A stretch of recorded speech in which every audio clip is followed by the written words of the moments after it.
Good afternoon, everybody. My name is John Kirchner. I'm the Executive Director for the Midwest region for the U.S. Chamber of Commerce. I live in Minneapolis, and I cover the states of North and South Dakota, Nebraska, Iowa, Minnesota, and Wisconsin. So thank you, David, Marianne, and everyone for inviting me here today and joining you. I'm going to just provide kind of a quick update in terms of what's going on in Washington, what we're working on, and kind of what we see this new administration, new Congress, and what we can get done for business. And a lot of this has been covered either by Ron before me on the economy, or certainly the governor talked about a lot of this stuff. But big picture, when we look at the economy and where we are right now, while the economy has improved, we still have 10 million fewer jobs than we had in March, right? So we have a long way to go.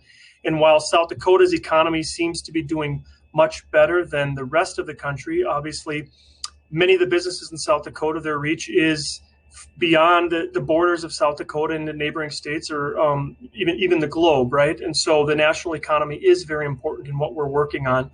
Almost over 160,000 businesses have closed since the beginning of March, and 60% of those businesses are reporting being permanently closed. And that is, from Main Street to any street in your community and around the country. So that is has had a significant impact on the economy. And at the current pace of hiring, while it's doing better, it'd take until February of 2022 to regain those lost jobs. Over half of businesses in the country are doing worse since the beginning of the pandemic. And as we look at the recovery, we'd like to talk about a K-shaped recovery, right? So you've got some industries that are doing well in this recovery. If you're in technology, if you're in retail, software services, your industries are probably, in many cases, doing better than before the pandemic. But on the bottom leg of that K, we're also seeing a number of industries that are suffering really badly, that are in need of additional assistance. The travel industry, obviously, entertainment, hospitality, food services. Those industries and companies within those industries are really struggling and are in need of additional support from the federal government. Some of that support came at the end of last year, and in the interest of time, I won't go into all of the detail of it, but we're familiar with the PPP program. I'm certain many businesses in South Dakota availed themselves to that program. The Phase 4 package that passed at the end of the year did have some PPP changes.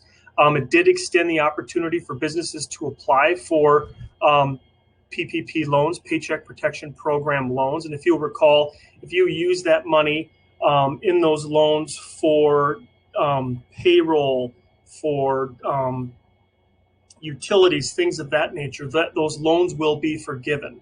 And some of those elements have changed as well to allow you to, if you use those money on operational expenses, supplier costs, worker protection expenses.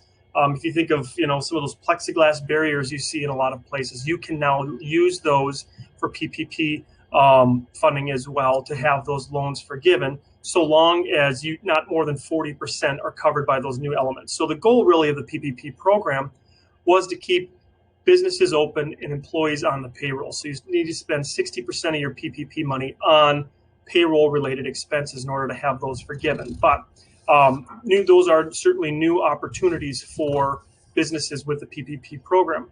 Also new in that Phase 4 legislation was eligibility for second draw PPP. So if you've already exhausted your first Paycheck Protection loan, you can reapply for a second one. There are some limitations on that. You have to exhausted your first loan. You have to have fewer than 300 employees.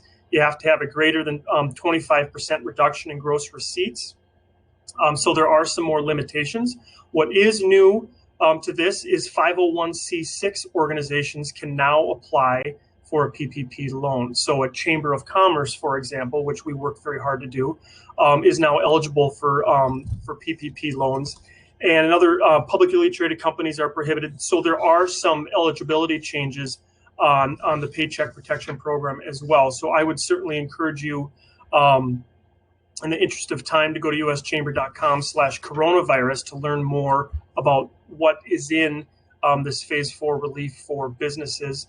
Another element that's in there is the expanded employee retention tax credit. So 70% on $10,000 worth of wages per quarter can apply. You can apply for an employee retention tax credit, and that expires in June of this year. So again, you need to demonstrate 20% decline in gross receipts in a one quarter compared to 2019. And there are some restrictions, but that is another element in that package. Similarly, what was in the CARES Act, one of the first relief packages were the EIDL loans, the Economic Injury Disaster Loans, And what those are forgivable grants, basically up to $10,000 given to small businesses with less than 300 employees that can apply for this. Typically, EIDL loans aren't new; they're usually used for natural disasters, but they've been extended due to COVID.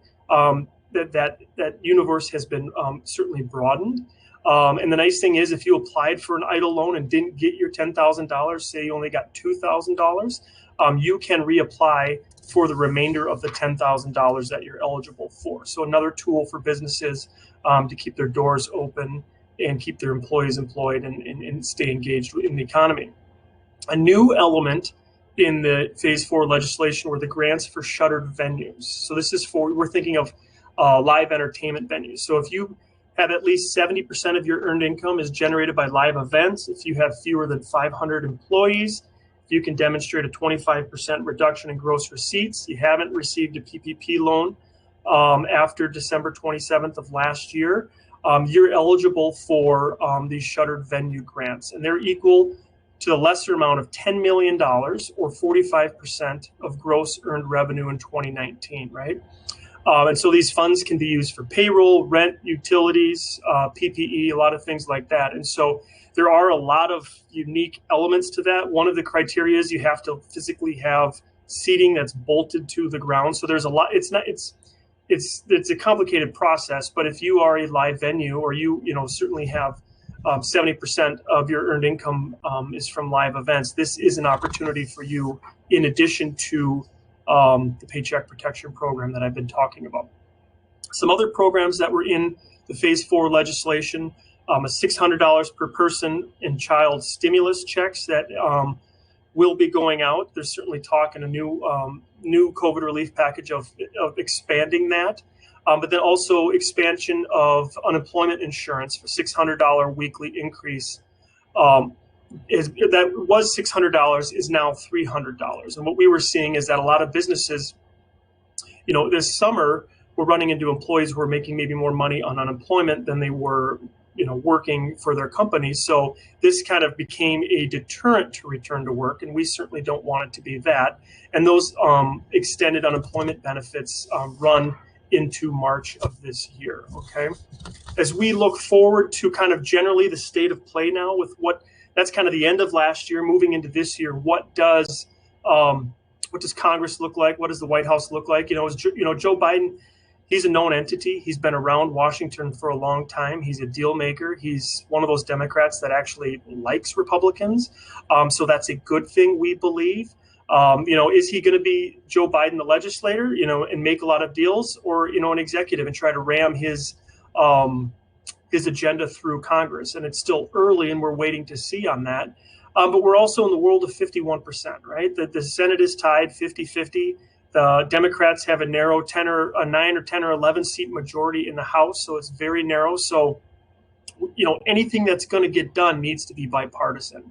And we are certainly focused on rebuilding that middle and getting some meaningful bipartisan legislation done for the business community. I mean, we think there are some real opportunities there. Now, we certainly recognize with the makeup of Congress and this new administration that we're going to have to play defense on some things. If you think of some of the executive actions with the Keystone Pipeline, things of that nature, certainly there are plenty of things that we're going to oppose with this Biden administration and certainly with the Democrat Congress. But we feel there are some meaningful opportunities. And one of them is everyone, in Washington right now is talking about a Phase 5 COVID relief package. What does that look like?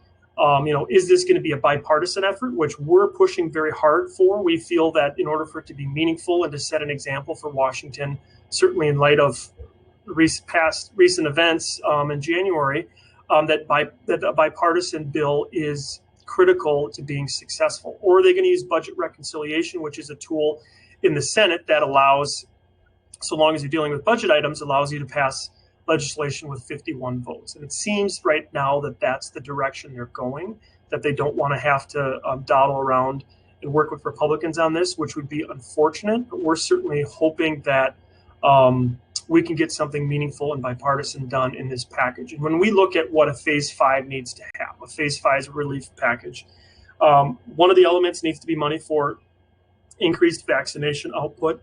We certainly need more money to reopen schools. I know South Dakota, your schools are open, but not every state has that.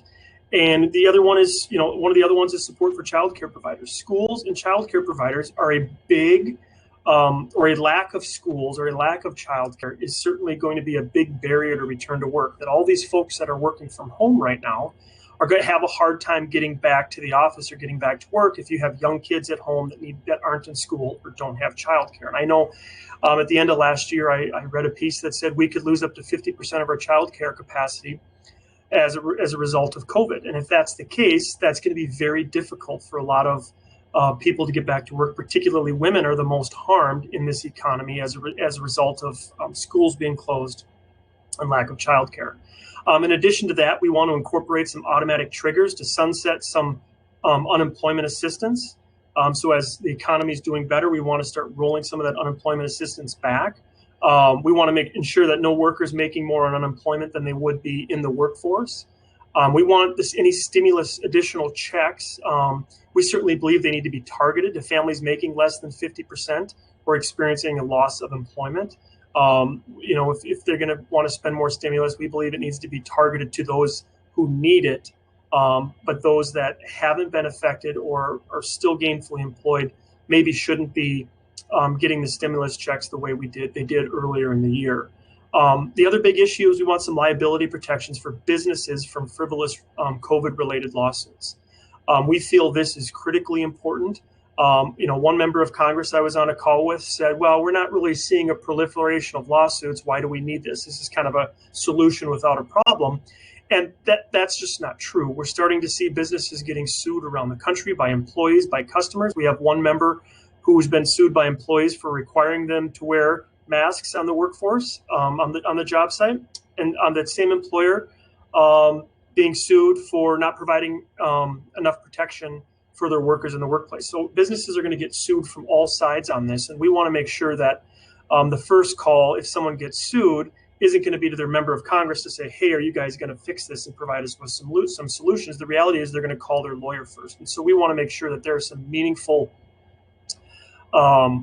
liability protections for businesses as it relates to frivolous COVID-related lawsuits. And then lastly, we want to extend business aid programs past the March 31st sunset. Right now, a lot of those programs in the Phase 4 legislation expire on March 31st, and those ones that are specific to businesses, we certainly want extended past that because we don't think March 31st is some magic date where COVID's going away and our economy, everything's going to be fine. So we want to make sure that businesses have some certainty. In addition to kind of a Phase 5 COVID relief package, just a couple other elements I'll talk about, big priorities that we think can get done and should get done. And the first big one is, and if you talk to a lot of folks in Washington, Republicans or Democrats, if you want to talk about bipartisanship, everyone wants infrastructure. And the governor talked about infrastructure, right? Rural broadband. We have this new campaign, Build by the 4th of July, where we want a meaningful infrastructure bill passed through Congress and signed by the 4th of July.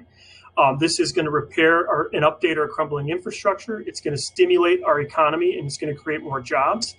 But some part of the challenge is, we need to determine what is infrastructure. Is it just roads and bridges? Is it rural broadband? Is it transit? Is it waterways and airports? There's a lot of things that infrastructure could encompass. So we need to A, decide on what that is.